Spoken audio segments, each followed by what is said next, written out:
To Victor Daly by Henry Lawson. I thought that silence would be best, but I call have heard, and, Victor, after all the rest, I well might say a word. The day and work is nearly done, and ours the victory, and we are resting, one by one, in graveyards by the sea.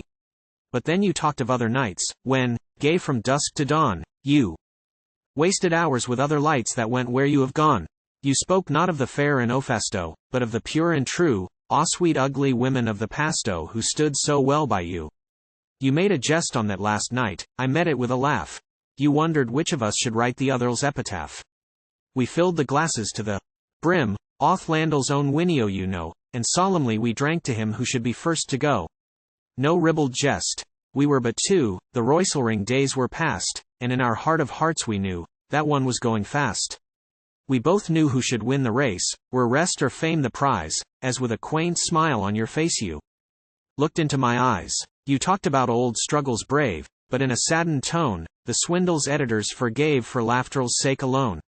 You talked of humorous distress, and bailiffs that you knew, but with a touch of bitterness ill'd never seen in you. No need for tears or quick caught breath, you sleep not in the sand, number. Need for ranting song of death, with the death drink in our hand. No need for vain invective hurled at cruel destino, though you seem dead to all the world you are not dead to me. I see you walk into the room, I remember how, and, looking back into the gloom, you'll smile about it now. Was Victor's entry, solemn style, with verse or paragraph, though we so often saw your smile how many heard you laugh.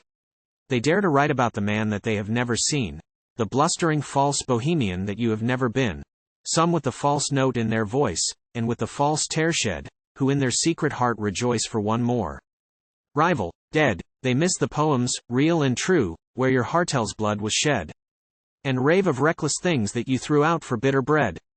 They ôepo and ôworshipo while you ôrestö, they drivel and they dote, but, Victor, we remember best the things we never wrote. The things that lie between us two, the things ill never tell. A fool, I stripped my soul, but you wore your mask too well. How strangely human all men be, though each one plays a part.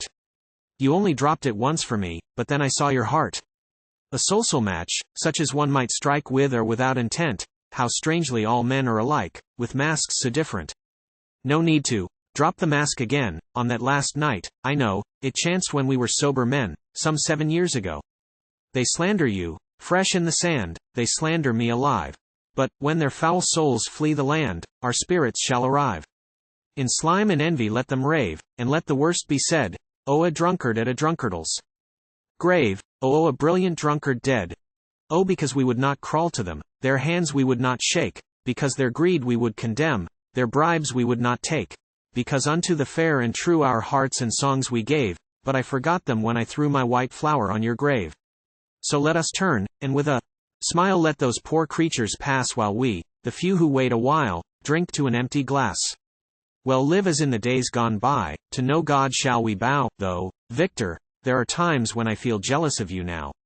But ill have done with solemn songs, save for my country's sake, it is not meet, for all the wrongs, that any heart should break. So many need to weep and smile, though all the rest should frown, that ill'd take your burden up a while where you have laid it down.